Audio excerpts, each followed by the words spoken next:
Market से कि वहां पे किस तरह का एक्शन देखने मिल रहा है। आप देखिए कल जब हमारे मार्केट्स बंद हुए थे तब ग्लोबल मार्केट्स कहाँ थे, गिफ्ट निफ्टी कहाँ था, ये आपके स्क्रीन पे आएगा। जब हमारे मार्केट्स कल बंद हुए थे तो गिफ्ट निफ्टी अगर आप देखेंगे तो करीब करीब 23,720 के आसपास था। फिलहाल अगर आप देखें तो 760 770 के आसपास है। डाउ फ्यूचर अगर आप देखेंगे तो कल जब हमारे मार्केट्स बंद हुए थे 42,625 के आसपास था। Nasdaq futures 2190।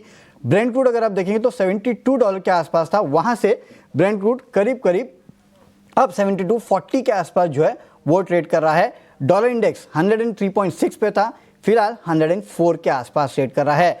तो वैसे तो अगर आप देखेंगे तो डाउ फ्यूचर्स, नैस्डैक फ्यूचर्स कल हमारे जब बाजार क्लोज हो रहे थे वहां से अच्छे लेवल पे है, लेकिन ब्रेंट क्रूड और डॉलर इंडेक्स दोनों ऊपर चल चुके हैं।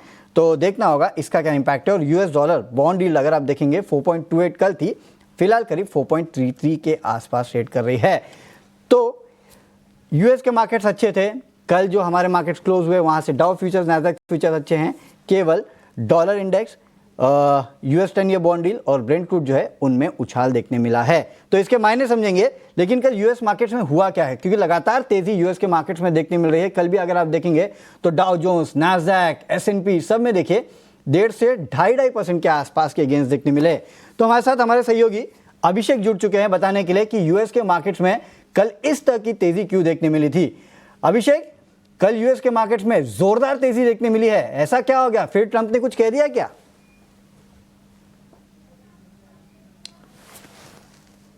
Varun, good morning. देखिए, ट्रंप ने कल नया कुछ नहीं कहा, लेकिन परसों उन्होंने जो कुछ कहा था बाजार उस पर रिएक्शन दे रहे हैं। परसों ट्रंप ने एक इंटरव्यू में ये संकेत दिए थे कि आगे टैरिफ को लेकर थोड़ी सी लचीला रुख अपनाया जा सकता है, उसके चलते बाजारों को जोश मिला है।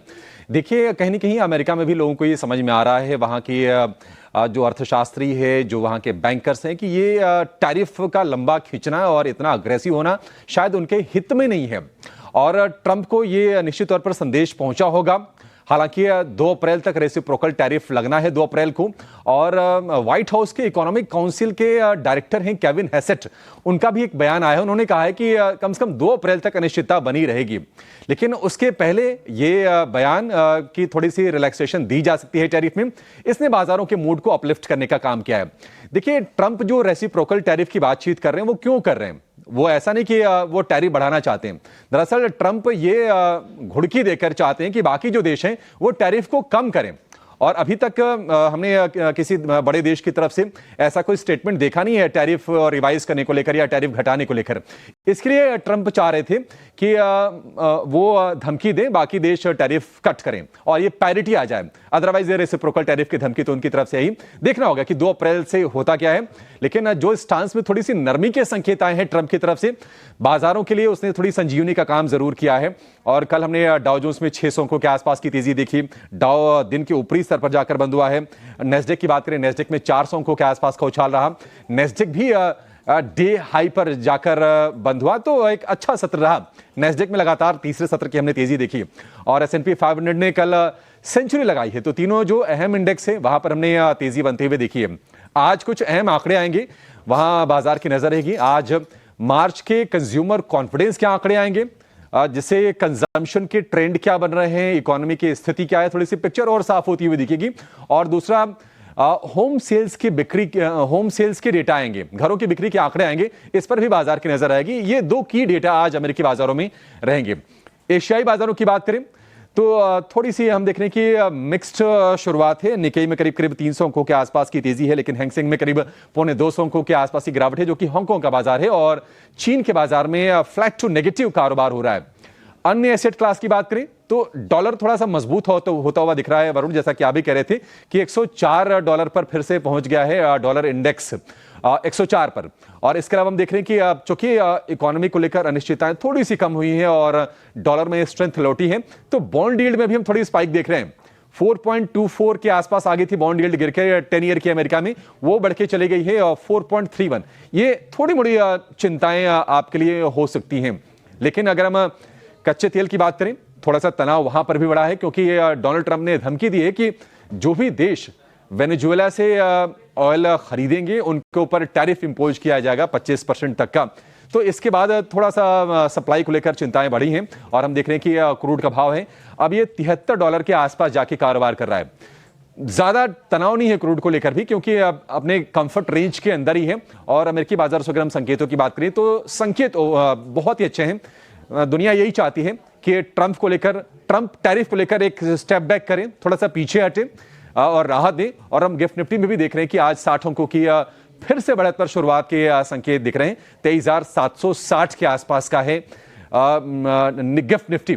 तो संकेत ओवरऑल ठीक है। उम्मीद करेंगे कि आज बाजार के लिए एक और बढ़िया सत्र होगा, क्योंकि एफआईएस की तरफ से हम देख रहे हैं कि खरीदारी का सिलसिला शुरू हो गया है। वरुण, डेफिनेटली जाहिर सी बात है, एफआईएस की तरफ से खरीदारी का सिलसिला शुरू हो चुका है। और हाँ, यूएस के मार्केट से जिस तरह के संकेत आ रहे हैं वो काफ़ी बेहतर है। विस्तार से अभिषेक ने आपको बताया कि डोनाल्ड ट्रंप के किस तरह के बयान देने और ना देने से वहाँ पे जो ओवरऑल इम्पैक्ट देखने मिला। और अभिषेक, इससे एक बात समझ में आ रही है कि अगर टैरिफ लगाता है यूएस तो सबसे ज़्यादा नुकसान यूएस को ही होगा, और अगर नहीं लगाता है तो शायद सबसे ज़्यादा फायदा यूएस को ही होगा।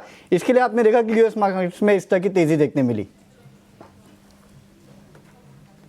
करेक्ट, बिल्कुल सही कहा वरुण आपने। देखिए, जो रसल 2000 था, जो वहां का स्मॉल कैप का इंडेक्स है, दरअसल ट्रंप चाहते क्या है कि संरक्षणवादी नीतियां वो चाहते हैं, और वो ये चाहते हैं कि नहीं वहां के जो छोटे जो कारोबारी हों, छोटी जो इंडस्ट्रीज उनको प्रोटेक्ट किया जाए। लेकिन रसल 2000 में अगर हम देखेंगे हाल फिलहाल तो ऊपरी स्तरों से गिरावट सबसे ज्यादा आई है। बेयर मार्केट में भी चला गया था रसल 2000। तो ये समझ में आने लगा है कि नहीं, अपने हित में उतनी ज्यादा नहीं है। वो ठीक है, बाकी देश, ट्रंप एक बिजनेसमैन है, वो टैरिफ का इस्तेमाल देखिए, और उन्होंने जो पहले स्टेटमेंट दिए थे कि चीन पर 60% का टैरिफ लगाया जाएगा, उनके पोल प्रॉमिस कैसा था, चीन पर लगाया गया 10%, फिर 10% का एडिशनल लगाया गया 20%। और धीरे धीरे समझ में आने लगा है, क्योंकि अगर हम हाल फिलहाल अगर आप देखेंगे, पिछले महीने भर की चाल देखेंगे तो अमेरिकी जो बाजार रहे हैं वो वर्स्ट परफॉर्मिंग मार्केट्स रहे हैं। आप दुनिया भर से कंपेयर कर लीजिए, चाहे वो हांगकांग का बाजार हो या फिर जापान का बाजार हो या फिर यूरोप के बाजारों से तुलना कर लीजिए, अमेरिकी बाजारों का प्रदर्शन काफी कमजोर रहा है। और हमने देखा था कि बर्कशायर हैथवे के चेयरमैन वॉरेन बफेट ने यह भी कहा था कि अल्टीमेटली अगर आप टैरिफ लगा रहे हैं तो गुड्स पे लग रहा है, और गुड्स इन्फ्लेशन को कहीं ना कहीं हवा देगी। एक तरफ हम देख रहे हैं कि यूएस फेड इन्फ्लेशन मैनेजमेंट को लेकर जूझ रहा है, और अगर टैरिफ को लेकर चिंताएं बढ़ती हैं तो ब्याज दरों में जो कटौती का सिलसिला जो शुरू हुआ था पिछली पॉलिसी में, तो पिछले 2 पॉलिसी में पॉज रहा है, ये थोड़ा और लंबा खींच सकता है, और वहां की इकोनॉमिक हित में कतई नहीं होगा ये।